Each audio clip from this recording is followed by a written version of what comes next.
Well, my name is Carroll Edward Lahniers, and I live in Cincinnati, Ohio. Well, I'm a clinical psychologist and have been since 1971, having gotten my PhD at the University of Cincinnati, arriving here from Illinois at the age of 18 at Miami University, which is where I did my undergraduate work. And I'm from a little town in Illinois called Decatur, Illinois, which is used on the sign going into Decatur, Illinois, 78,000 people, the soybean capital of the world. So that's my legacy.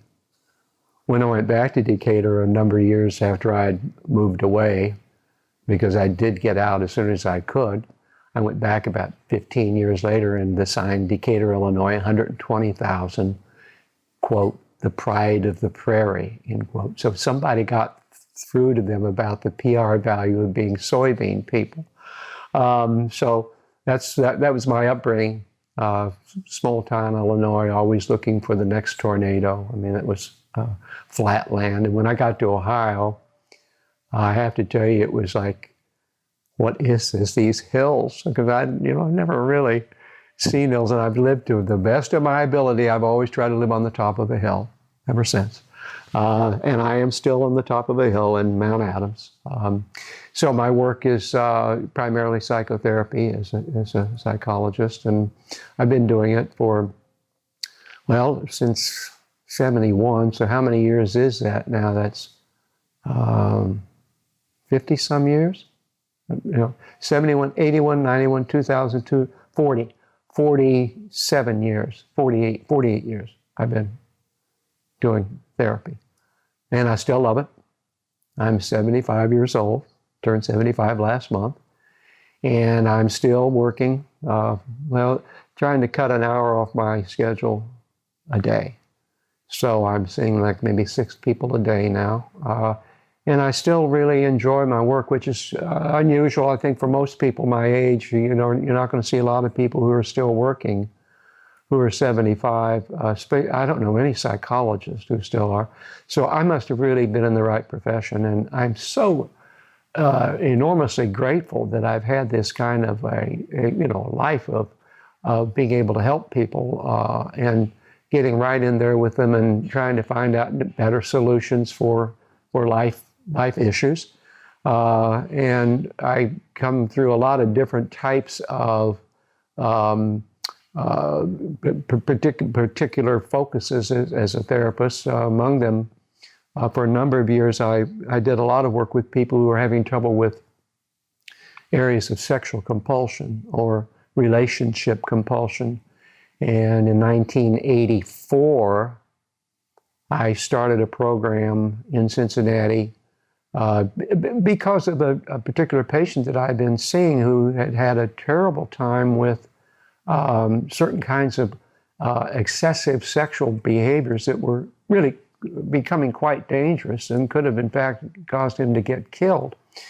And during the course of our talking together in therapy, we both came to the conclusion that what was happening to him really was operating very much kind of like a drug, this sexual pressure to be out doing these things that were really, really sad. So he and I, in talking about this, naming it kind of an addiction, we decided to follow the model because he was also in a program called Alcoholics Anonymous. And we decided to take up that particular model that I knew about, of course, because I'd worked with alcoholic people for many, many years. And we borrowed that model and wrote up a program that we were going to attempt to bring other people into to work with him as he had been helped by people in his program with Alcoholics Anonymous. And we set up a time. I went across the street to a little church, and a wonderful minister named Reverend Sinclair. He acknowledged our legitimacy right away and said that we could use the cellar or the basement of his church. So we set a Saturday date and started in our Saturday meetings, 2 to 3:30. And I said, because I was concerned about the question of anonymity and protecting people who were coming into something that would be this novel and possibly an invitation to people who would maybe want to take advantage of these people or who would be wanting to intrude upon their privacy. So for 5 years, I sat every Saturday afternoon with the group and kind of was a gatekeeper, if you will. Many Saturdays, I was the only one there. I kind of like to think of myself as kind of a non-member member, but we eventually, after about 3 years, the people started to come in. They would come and they would go. And we eventually were able to get a person who was able to say, I have identified myself as sober, meaning I am in a period of remission regarding my bottom line addiction. And that kind of got the group more solidified. And at that point, well, soon thereafter, I excused myself from the group and moved on my merry way, glad to recover my Saturdays. And the group, interestingly enough, at the time that I started this group in 1984, there were a number of other movements around this country that were doing the same thing. And it's really hard to understand why, except for the fact that there was such a turmoil going on with this disease that was going on, which was HIV. And other people were starting groups that were very much the same model as what this group was that I started, which it stole my thunder, but I was glad to have it stolen in the sense that there was a increasing reckoning of the power that the attempt to fend off fear has in another dimension called compulsion, sexual compulsion, or relationship compulsion. And that group has continued to operate up to today. And there are many, the group is named Sex and Love Addicts Anonymous, and there are many meetings going on around the greater Cincinnati area. And the people whom I know who are in the groups, whenever they go out of town, are able to find groups. So it's a network. And it's been a very, very satisfying experience to have participated in the building up of something of that, of that magnitude of assistance that people can get by forming communities with other people who are in similar straits. And I do therapy in any number of areas that might include working with couples, and primarily in the last 15 years, I've been working in the area of self-identification around areas of anxiety and overemphasis upon self-consciousness. This has been a huge area that I've found most people that I know have some difficulty with in terms of feeling far too great sensitivity to themselves, to the conscious awareness of the self. And in that sense, I've worked out a series of, I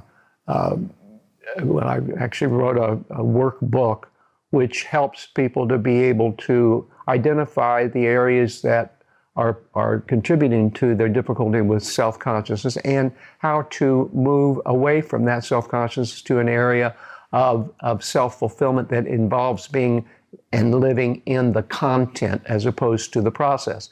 So a lot of my work is about helping people to be able to move away from self-consciousness. And that really would summarize my my most prevalent interest now as a therapist. you're taught to pray in church. You bow your head and close your eyes and pray. And if I tried to pray, I never got anything from it at all.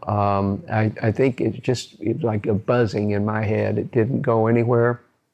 In fact, made me yawn, which didn't seem like a good sign for me in my connection with spirituality.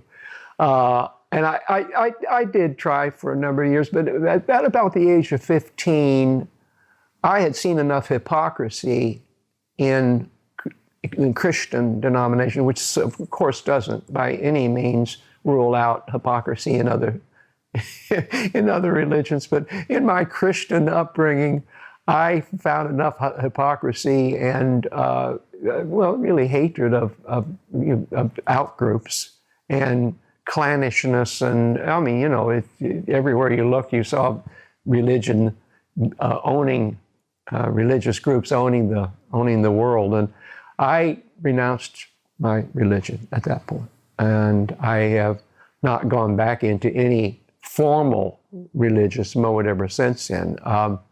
I think I probably had a lifetime up until 30 years old of not knowing really what to do with myself as far as my anxiety. I threw up every day until I was 30, every single day. I was an extremely anxious child. Not having a father is I would say, for a male, is a very difficult thing. I remember of my mother's cousin's husband. One time I had a small catcher's mitt and having him throw the ball at me once. That's the only time I ever remember an adult having anything to do with me in terms of trying to help me learn anything about any male activity. I was always told, I was always picked last for any sports activity. I was always told I threw a ball like a girl. I always felt like I was a freak. If I asked for anything religiously, it would have been to make me invisible, just make me normal. I always felt like an outlier. Like I never really felt like I belonged. I managed to get by sheer force of will. My mother was unable to really care for me, but she did give me expectations that I think are quite interesting in terms of establishing a kind of a center for a child who is anxious and feeling really the outlier. She made it clear that my father was a star Boy Scout, at the level of star. There was Star, Life, and Eagle. My mother wanted me to be an Eagle Boy Scout. So that's what I set to work to do, to try to please my mother. She was a very disturbed person. She never really recovered from my father's death in terms of being able to grieve and release herself from it, and it killed her. At 48, she was dead. But I set out to get my merit badges, and when I was 13, I was able to get my Eagle Scouts, which kind of just goes to show you what I was programmed to do. My mother also said it's not a question of where you go to college, it's what kind of doctorate you get. So that, of course, defined my path from then on in, all the way up until I was 25 when I finished my PhD.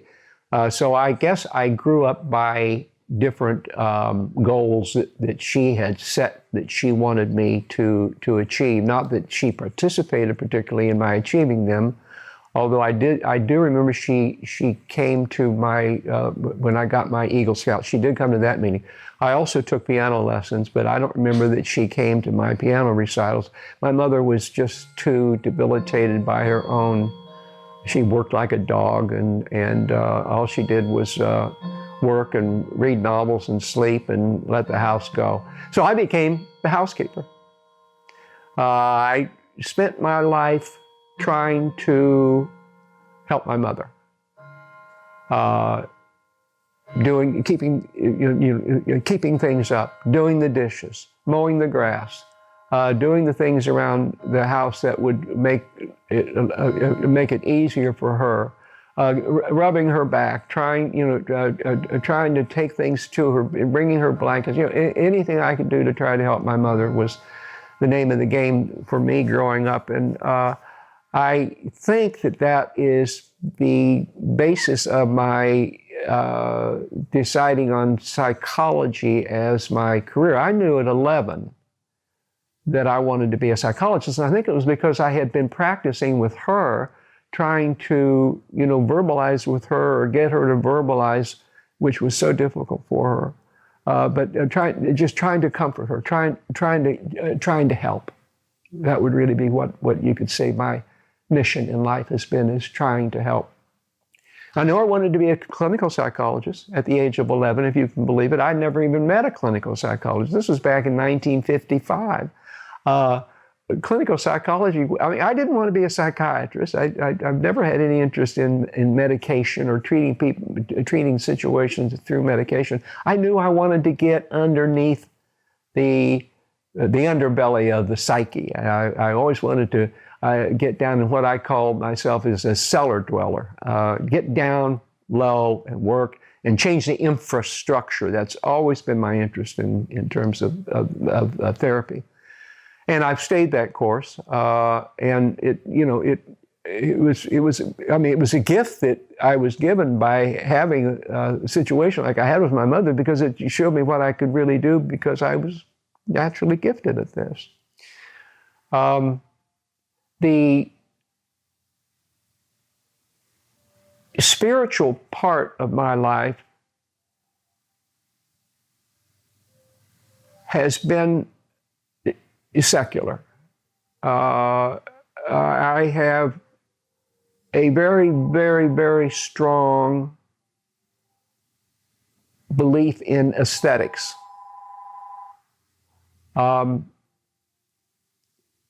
Beauty in whatever form it may be, whether it's in the spoken word, whether it's in the human body, whether it's in the in the sense, as I mentioned before, in the sense of balance, visual balance, in the form of actually literature, music, art. Any of these things are where I worship, and I can say that without any apology, that as I've mentioned to you before, as we are all worshiping all the time something in terms of having a dependency upon it, which is a form of worship, I worship at the shrine of beauty.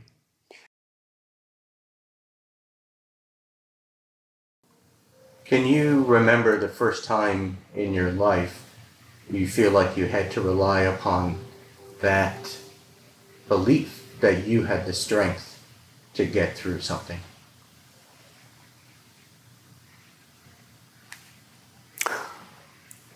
I don't think I've ever really been able to believe it, because I think I've always had to give myself the strength. I don't think I've gotten the strength from others, from the other. Let's say the other. The God could be the other. People could be the other. My life has primarily been depending upon myself. I know that sounds awfully egotistic, but I think that I came to that point of view, if you will, by hard experience, that I couldn't really depend upon anybody else when I was growing up. I mean, depending on people. That's a hard one. I couldn't really depend upon my mother, although my mother gave me things to depend upon. I mean, in retrospect, but I had to figure my way through really on my own. I developed, I think, that methodology of using my civility dependency was mine from an early age. I always tried to treat people well. And I think I've gotten a lot of mileage out of it in my life. I can say, 95% of the time, if I'm on it with civility, if I'm on it with courtesy, I have a great time. So, that I did in terms of strength. I think I absolutely felt that growing up, that if I used that tool, or if I sided up to that dependency of civility, although I didn't name it that way, them just trying to treat people well, it would give me the kind of benefits that I need. And I do think that has worked out for me very well. But that's sui generis, or that's the originality dependency. I decided that had to be the path that I took that would work the best. So strength, the strength that I have, I mean, I don't want to seem self-centered about it, but I can't really think of anybody who's ever really strengthened me that much. I have felt, primarily in my developmental history, I've felt used by people who I was giving my strength to, people that I was helping, my mother, my grandmother. I had a sister that I couldn't help, but I mean, it was largely me just trying to take care of things, and I've been doing that all my life. And you know something? I'm not any the worse for wear. I still enjoy doing it. I don't depend upon people. I had a great relationship for 41 years, which ended about 3.5 years ago with the death of my partner, and I pretty much took care of him, in many, many, many respects, and in some ways, he was taking care of me too. It was somewhat mutual, but I've always felt I had to take care of everything myself.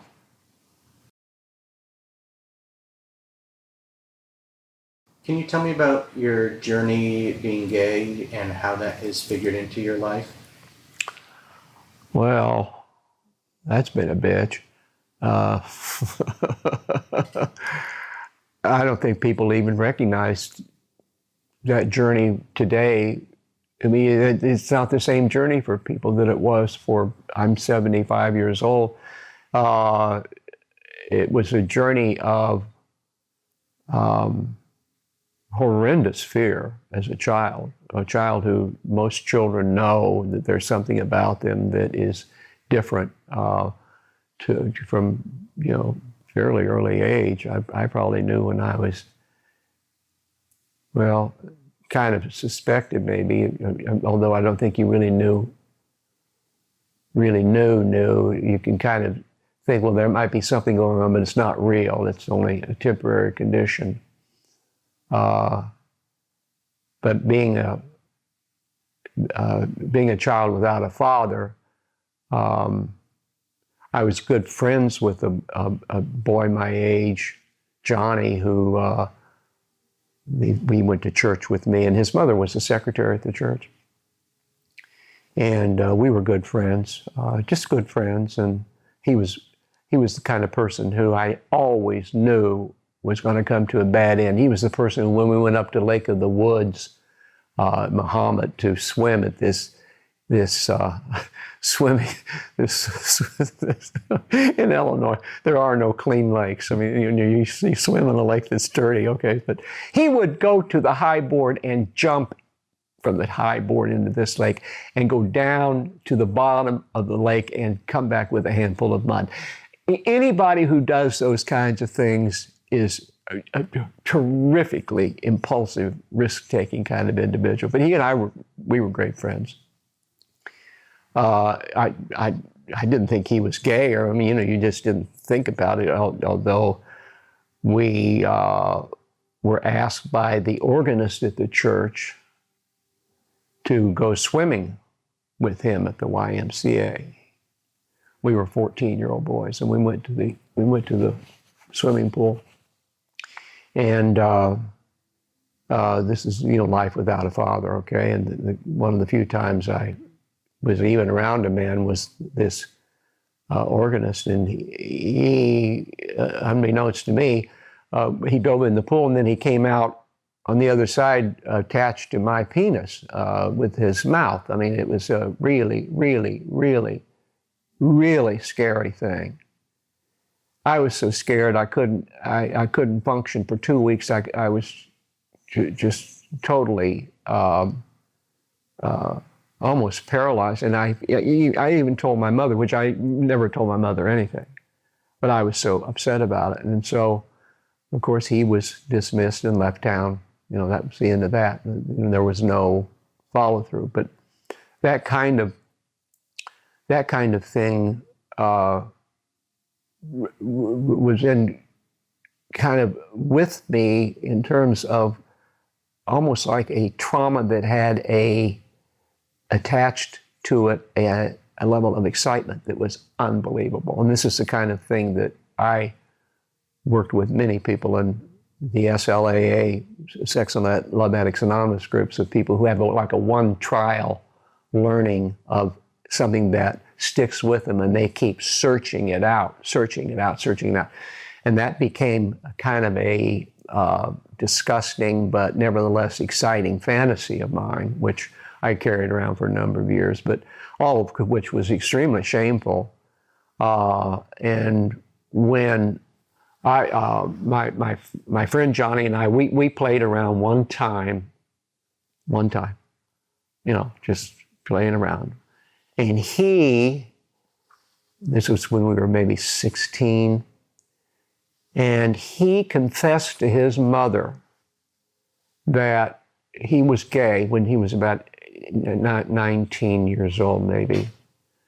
And she wanted to know what sex he had had. And he said, well, I did it with Butch once. I think it's probably what my nickname is, Butch. I think I did it with Butch once. And she blamed me for it. And the next year, he committed suicide. And I don't know how to put it to you, but I obviously did not feel like it was my responsibility for his sexual orientation. I mean, I wasn't that stupid. But just the fact that people would think these kinds of things about me, or that they would think those kinds of things about people who were gay, was just, it typified what I felt was going to be, what it was going to be like for me, being looked at in a peculiar way, being accused, being different.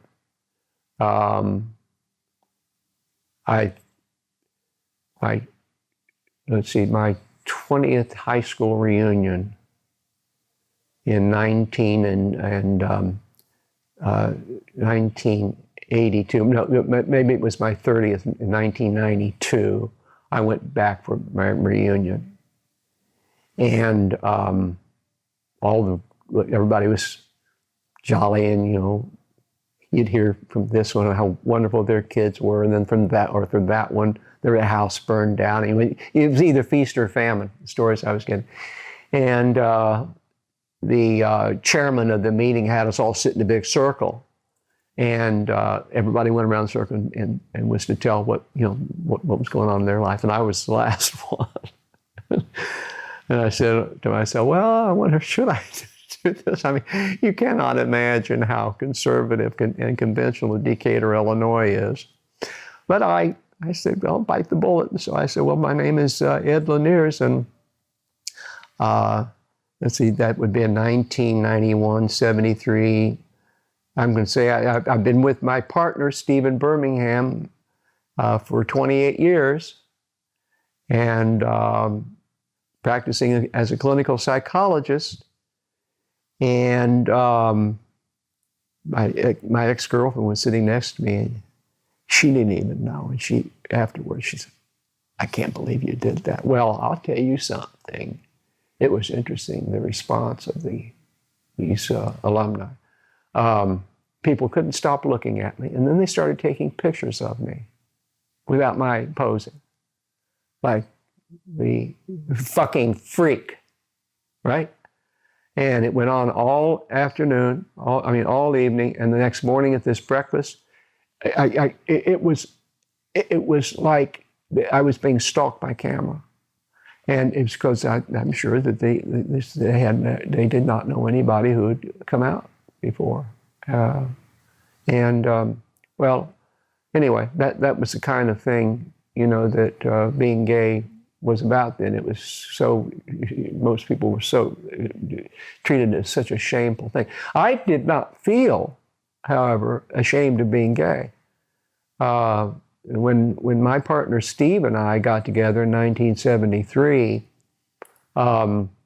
we decided that we were treating each other as married, okay? And we bought wedding rings. I bought him a ring in New York. He bought me a ring in New York. And we wore our wedding rings. And I moved in together. This was 1973.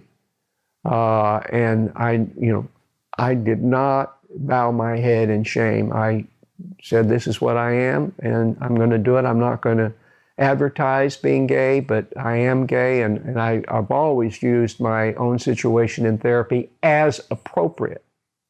I mean, I can talk about being gay anytime you want, but I don't identify myself, as gay. I identify myself as Ed.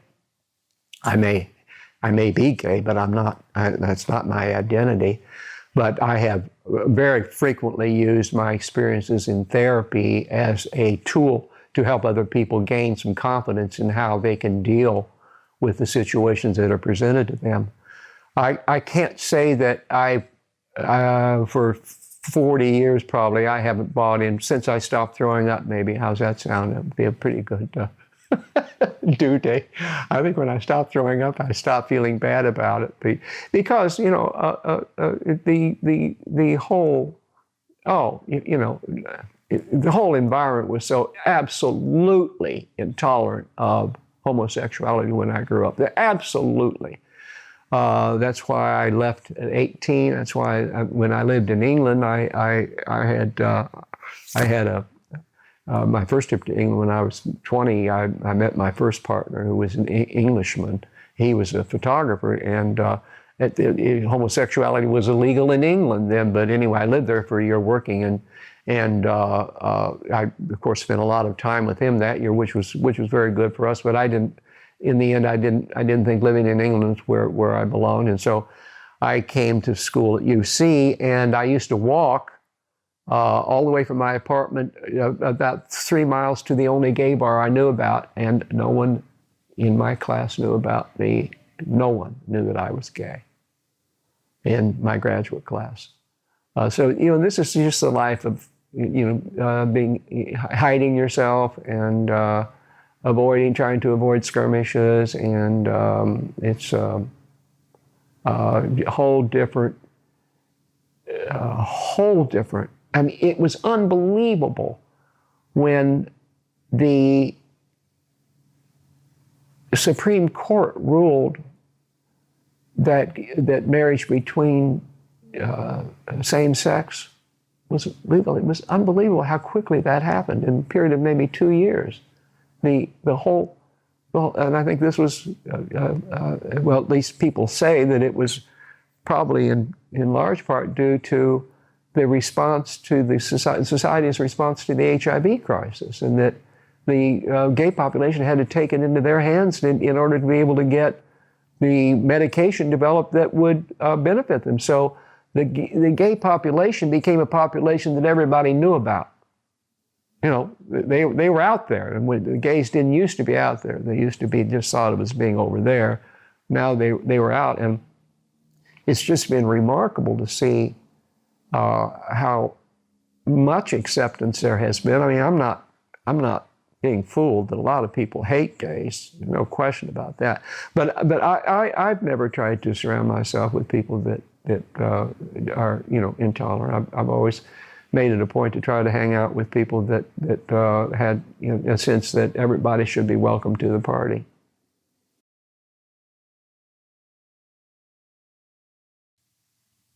Is there anything else you'd like to share?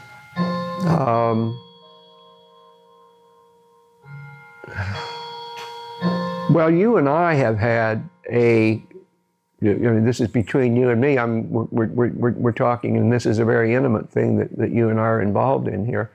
But you and I have had a very, very, very fruitful relationship over the many, many years, and I personally am so gratified that you and I are now becoming friends, and doing some things together that friends do post our relationship is in a therapy way. that it's just it's one of those marvelous things that has happened. That since you've come back, I'm really glad you're settling in the way you are, and may we continue to refresh ourselves with various cocktails and events in the future. Thank you for all the gifts you've given me. You're most welcome. And the gifts you've given me are to be thankful for too. Thank you. Should we go watch you play the piano? Sure. Sure.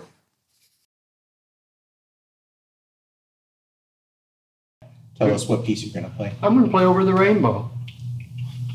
Since we're celebrating the 50 years of Stonewall and we've got a rainbow flag, why don't I play it?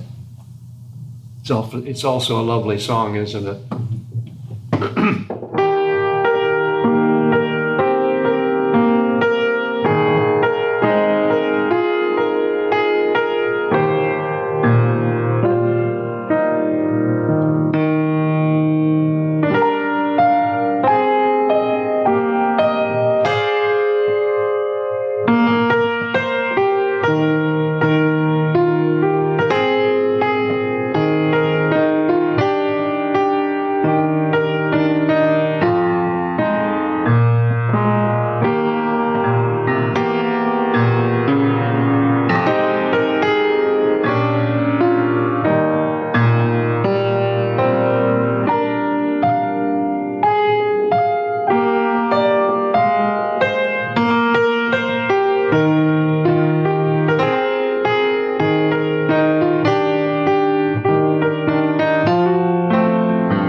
Bravo. Good enough. Bravo. Good enough. Thank you. I love the sound of this piano. It's got a great tone. It's alto. You can see, you can hear it, can't you? Compared to a Steinway. Yeah. You know how bright the Steinway sounds? This is smooth operator. This is Sade.